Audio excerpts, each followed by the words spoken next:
Assalamualaikum warahmatullahi wabarakatuh. Om Swastiastu, Salam Nama Budaya, Salam Sejahtera bagi kita semua, Rahayu dan salam harmoni. Halo semuanya, perkenalkan nama saya Dimas Arya Pratama dengan NIM 2315101079 dari semester 4 kelas C.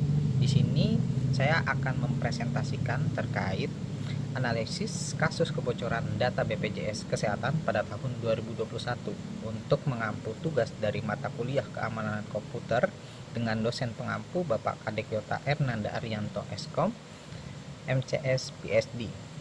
Di sini kita akan slide selanjutnya, di mana latar belakang sendiri itu terjadi pada tanggal atau bulan Mei tahun 2021 terjadi insiden keamanan cyber yang sangat serius di Indonesia, di mana data pribadi sekitar 279 juta penduduk ini hampir seluruhnya ya tersimpan dalam database BPJS Kesehatan mengalami kebocoran. Insiden ini terungkap ketika sebuah akun di forum dark web menawarkan penjumlahan atau penjualan data tersebut dengan harga 0,15 Bitcoin, di mana sekitar pada tahun tersebut di harga 77 juta. Jadi data yang bocor ini mencakup semua informasi sensitif seperti NIK, nomor kartu keluarga, alamat lengkap, nomor telepon, status kepesertaan, dan informasi pribadi lainnya.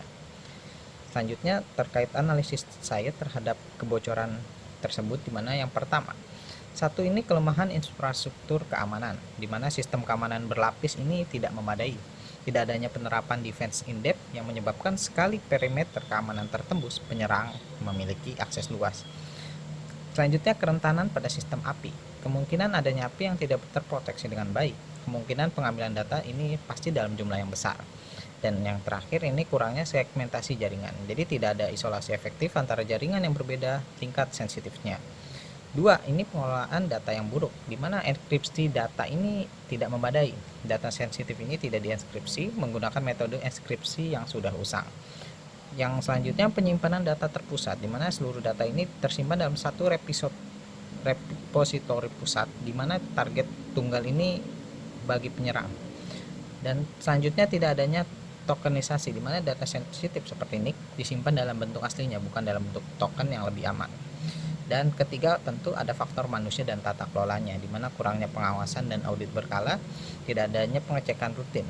Selanjutnya, keterbatasan SDM keamanan cybernya juga minim, tenaga ahli keamanan cyber untuk mengelola sistem sebesar BPJS Kesehatan.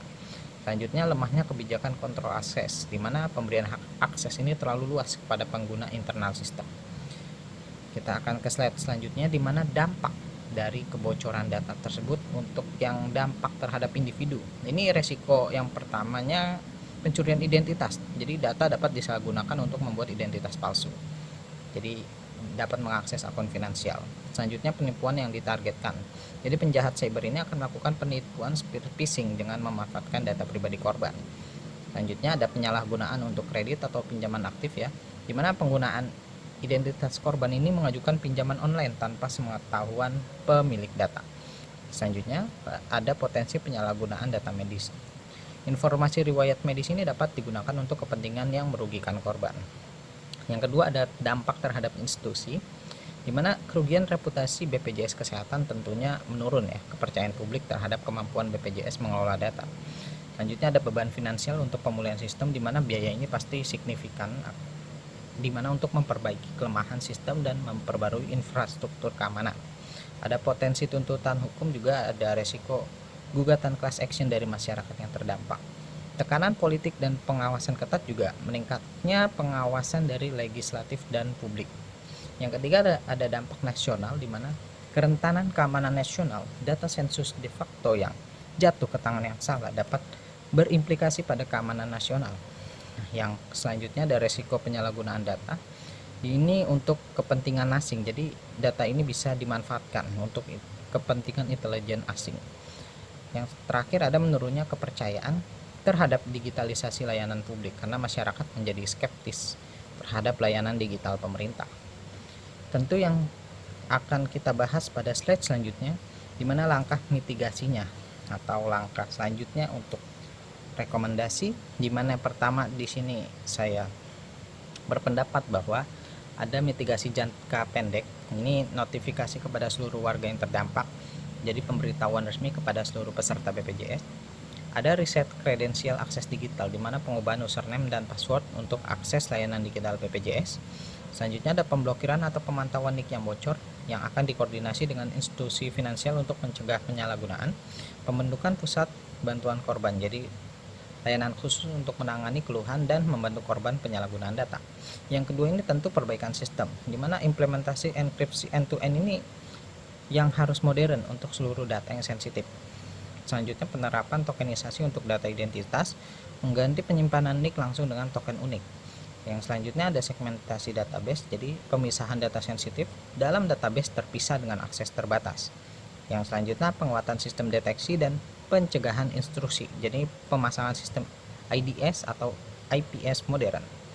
Ketiga ada reformasi tata kelola, di mana audit keamanan independen secara berkala dapat diperiksa oleh ketiga minimal 2 kali dalam setahun. Pelatihan keamanan cyber bagi seluruh staf IT, tentu program peningkatan kapasitas dalam aspek keamanan ya. Selanjutnya ada pembentukan tim keamanan cyber, di mana tim ini berdedikasi untuk menjaga keamanan data BPJS. Selanjutnya ada penerapan standar ISO 27001, di mana ini adopsi standar internasional untuk manajemen keamanan informasi. Yang keempat ada perubahan regulasi dan pengawasan, jadi penguatan undang-undang perlindungan data pribadi. Ini akan mendorong pengesahan implementasi undang-undang PDP.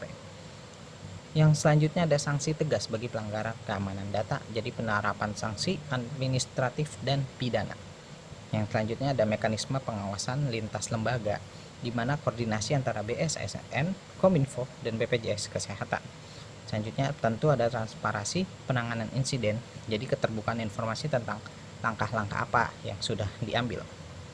Kita akan slide selanjutnya, di mana kita akan ringkas saja presentasi saya pada kali ini, di mana kasus kebocoran data BPJS Kesehatan pada tahun 2021 ini menjadi salah satu insiden keamanan cyber terbesar di Indonesia, melibatkan data pribadi 279 juta penduduk dijual di forum dark web.